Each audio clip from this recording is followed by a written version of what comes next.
In this video, we will continue to talk about materials in FLUIDRAY. And we saw in the previous video how we can set up materials with textures, PBR textures, so physically based render. And we were in an exterior. Now in this video, I will switch into an interior view so that we can also test materials and their behavior on an interior rather than an exterior. So I will go there slowly by holding the tab key. I will navigate inside and try to find the correct angle. And that's the angle I've chosen. This is a view of the inside of this project, which was developed in the 3ds Max video course if you're interested.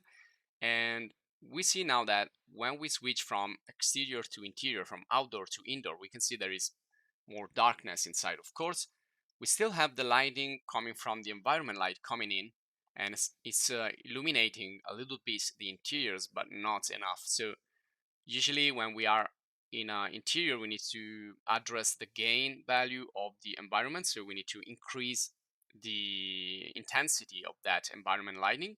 So it's like working with exposure, like in real world cameras. When you switch from exterior to interior, you need to have more light coming into your camera, so everything will become brighter inside, but it's gonna be a lot bright on the outside, so almost that you cannot see the outside. But we're gonna talk about rendering, render setup, and all that stuff later on in other videos. We're gonna talk about lighting and exposure and render settings in another video. We're gonna focus on materials here and textures again. So I've adjusted a little bit the field of view here and assigned also a little bit of depth of field. And so my focus area is on the statue there placed on the table. And I'm just changing here the gain of the renderer panel. You see you have also gain and gamma there. You can adjust a little bit to have more brightness. But again, we're going to talk about these settings later. Now, what I want to show you here is how beautiful the materials looks also in the interiors with really little effort. So this is the beauty of FLUIDRAY. For those of you who want to be really fast, to do really fast and simple renderings, I think this is an excellent choice. And it's also giving nice results. And we are still in the low quality settings here. So it's going to be really fast, but it's already giving me some good results. But well, it depends on how you set up your work in 3ds Max or SketchUp or any other 3D modeling application you're coming from. You can see the material looks nice. I can see the roughness effect. I can see the bump or normal effect, and I also have those standard materials there, but they also looking nice because they are like white plastic, something like that. And so we can see how the materials work and the textures work beautifully also in the interior. I don't have a uniform reflection here. I have the reflections are guided by the roughness or the specular map. And I'm gonna talk about in this video about textures, but well, I'm not gonna talk about tileable texture anymore, but we're gonna introduce other topics, other textures, either types of textures. So in the previous video, we talked about tiling textures, which are those textures that can be tileable, which means that I can repeat them over and over again on a surface. And these are really helpful because they're gonna help you to cover really large areas of your project. Like, for example, this pavement here. I'm using a texture, but the texture is smaller than the pavement. But I can see it all over the pavement because it's repeated many, many times. So again, when you use tileable texture, you need to make sure that unless you want a tile effect, you need to make sure that there are not cuts inside the repetitions or seams between one tile and the other. Again, unless you don't want the tile effect, you need to be sure that, like here, you have the wall.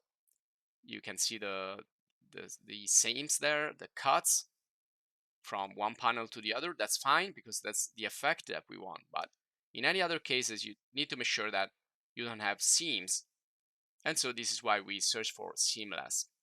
So you either use tileable texture or you use texture that you can only position once. So let's call it non-tileable textures.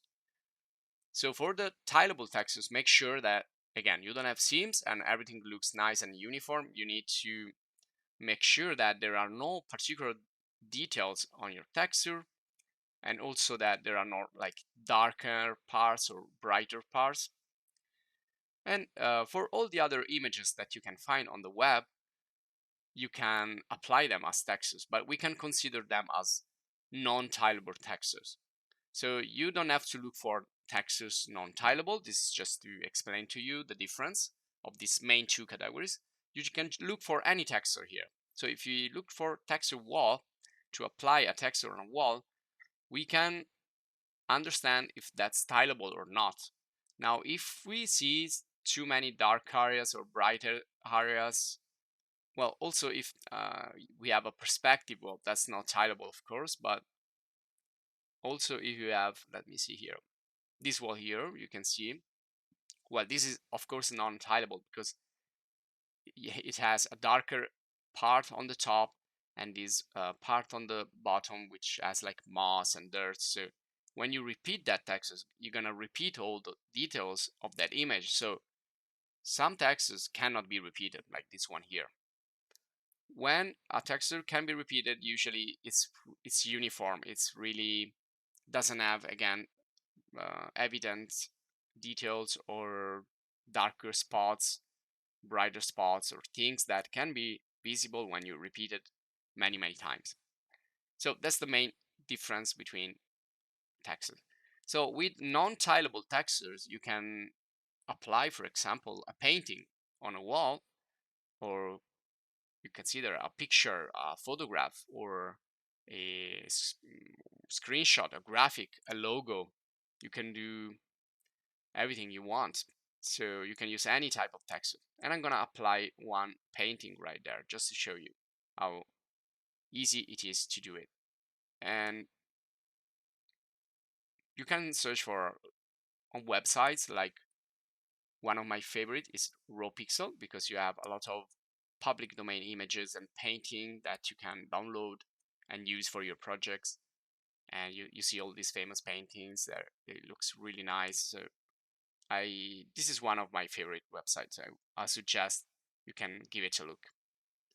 And also you can apply, for example, a TV texture and with an emission effect, like the one that we saw with the light, and that's going to create a TV screen or a TV or an emissive panel. So you can take any image out there. You can just search for TV series, movies, images, whatever. You can apply whatever you want. Now, another type of non-tileable texture is the Amrap texture, which is actually a type of mapping. So when we talk about unwrapping, we talk about a particular type of mapping where we take the 3D model and we want to apply specific images on all the specific parts of that model. So Unwrap mapping is really specific for a particular object. You cannot use it on another object. You cannot use it on tileable surfaces. So you need to use it just for that specific object. And we're going to make also an example of that. Now, if you want to create beautiful Unwrap textures and materials, PBR materials, you can use Armor Paint or Substance. And again, you will find videos in our channel. But again, if you want, you can also write comments, ask questions, ask for assistance. Now we're gonna see an example of unwrap mapping and how we can also customize an unwrap map or any other texture outside FLUIDRAY.